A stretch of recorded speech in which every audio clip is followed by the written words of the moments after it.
With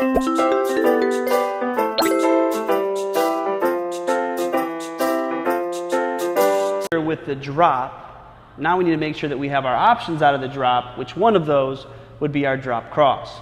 Now, there's a lot of little details that you need to keep in mind when working on a crossover out of your drop position. So first off, let's once again put ourselves in a pause moment in time, which we call our snapshots. And so if I was in my drop position and I decide I want to be able to cross over, the biggest mistake that players will make when they know they want to cross is they're going to diagonal the ball forward on that cross because they're trying to get to that location of the floor. Now here's what will happen though when you do that is now you're exposing the ball, and obviously that gets poked away, which is one of the reasons why a lot of times I hear coaches outlawing crossovers. They want players to go through their legs or behind their back. Now if you want to be able to cross out of the drop, it's extremely important that you can actually cross tight and parallel to your body, which is nice because I have an edge of my footwork mat right now, which I can use to hold myself accountable of that actual angle.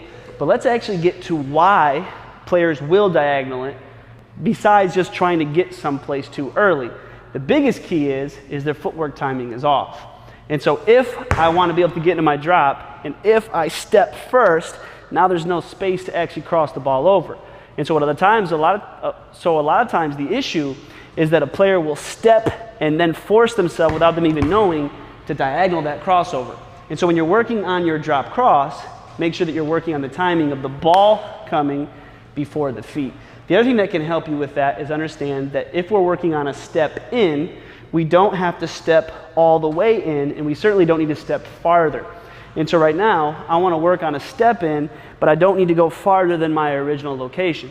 And so if I did a drop step, all I need to be able to do is step in slightly, a partial step in basically, so I can explode out of that. You might even refer that to a dig, but it's just more of a step in style.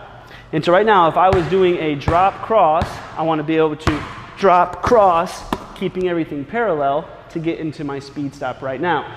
Once again, you can do anything you want out of your drop crossover. You can shoot, you can drive, you can do anything you want. I'm focused right now on just this repetition for my 20 minutes, 10 minutes on each side. So when you start, make sure you start off in the squares so I'm equally distributed on the mat. Both feet got to be able to split apart.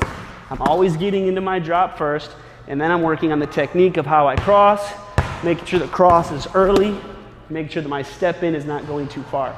And so that was my cross to the right. If I was going to my left, I got to be able to cross first, step in towards the gold, and then be able to explode out into another speed stop. The same rules apply. Make sure that I can feel all those options, and make sure that I'm not stepping too far where it would cause that diagonal crossover to happen.